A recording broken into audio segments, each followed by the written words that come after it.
Good afternoon, good evening, or good morning, depending where in the world you are.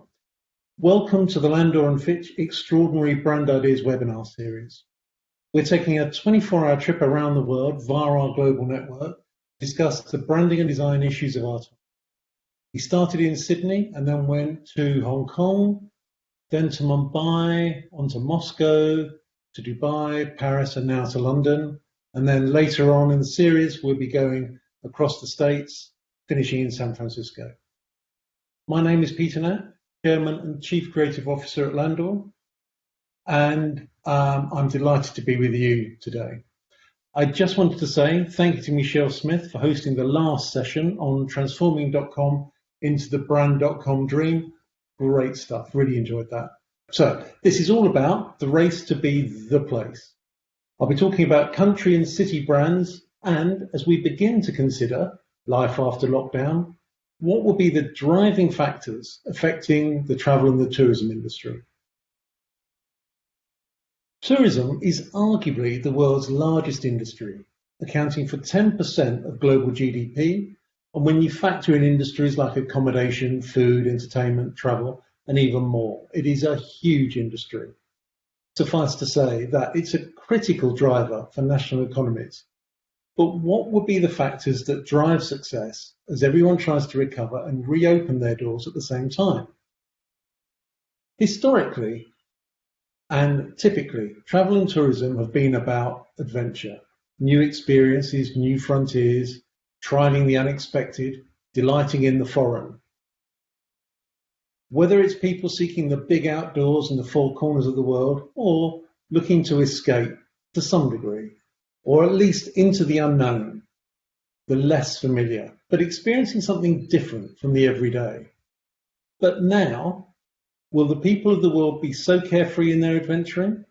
Will they now be looking for some degree of reassurance about where and how they travel and with whom they spend time? So if safety is now a critical consideration in the mindset of many, how do we balance this with a seemingly paradoxical component of adventure? What would travellers, both business and leisure, be looking for in the future? Well, we might suggest that a primary motivation of choice post-pandemic could now be around the concept of trust, responsibility, and safety. Is this destination likely to be safe? Do they have a considerate approach to tourists? Will I be okay if something goes wrong? Recent data, and this data is changing all the time, of course, suggests that some destinations are associated to more risk as a result of the virus. Conversely, other destinations have clearly shown an ability to deal well with the situation and are likely to drive a predisposition to be considered more safe.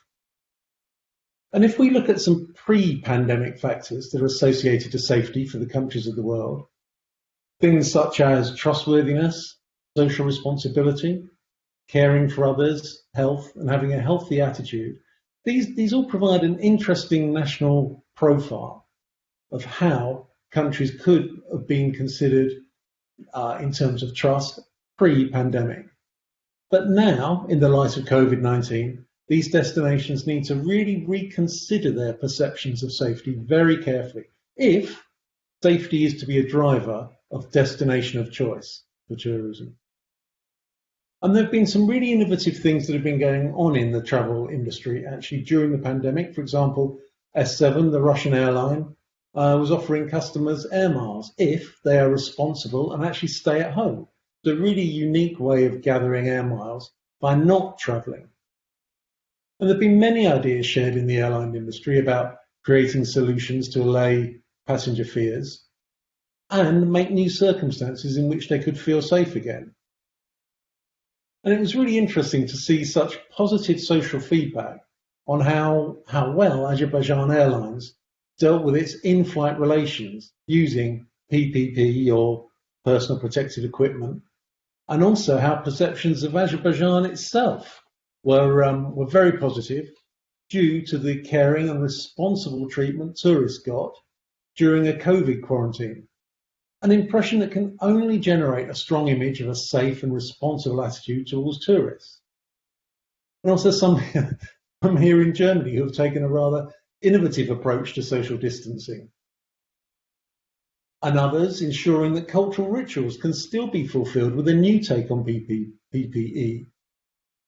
So if safety is one part of the equation, the other part is still keeping the spirit of adventure and the fascination that travel offers to all of us. But how do you create a differentiated and compelling reason to adventure?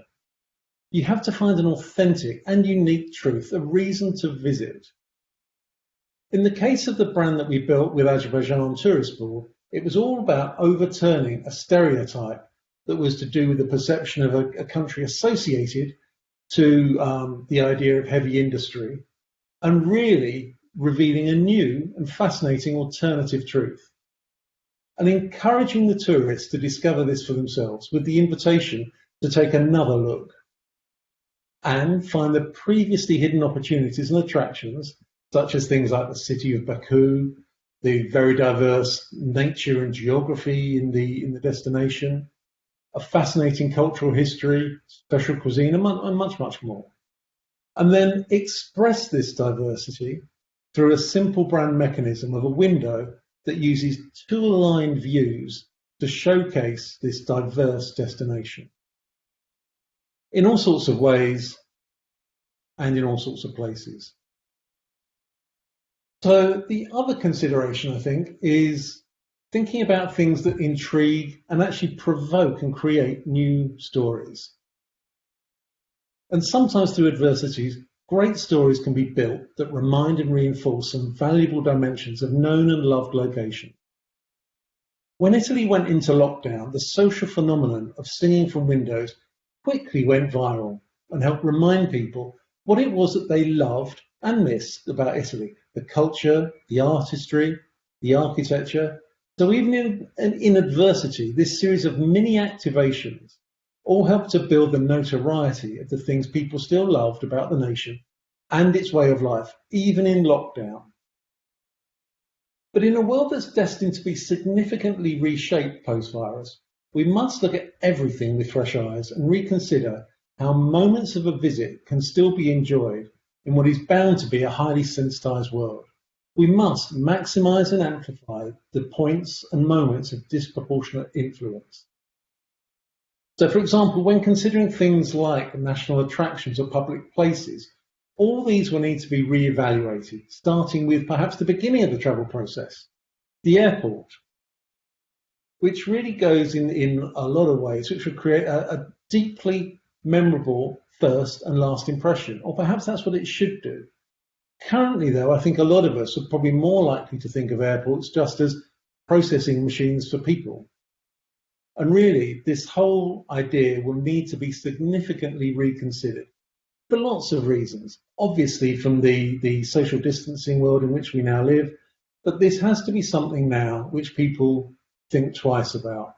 And within that is an opportunity to make airports really something far more special. So they begin to act like an ambassador for a nation, and not just typically the things that we experience, like a shopping centre with a load of Airbuses parked outside.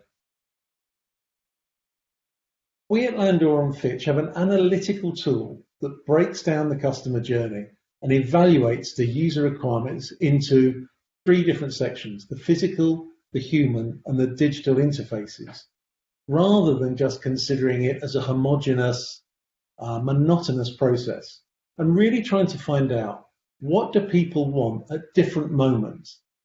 Should they be about a physical interaction? Should it be about a human face-to-face moment? Or is this something that digital enablement can make much more efficient and more streamlined? But we look forensically at the process and really try to understand what best suits the user or customer at any one particular place on the journey. And then we look to designate and design a memorable signature moment that really goes to suit that specific journey. And whether it's about the idea of belonging, or whether we want to engender a feeling of independence or comfort or progress, we really try and come up with an idea that captures that feeling to make that moment of the customer experience special.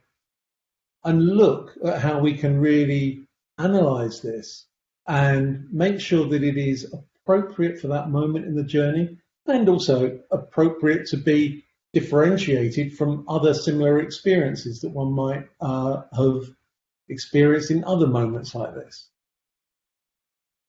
So again, why can't airports be more interesting and safer, but also more culturally attuned? And a great example, again from Azerbaijan here, of a fascinating airport experience, providing a very unique part of the travel experience itself, and really giving a sense of what exploration could be as you go through the typically dull airport experience. So when we look at the race to be the new place, what are the branding imperatives? I would suggest it really breaks down into 4 pieces. Firstly, safety.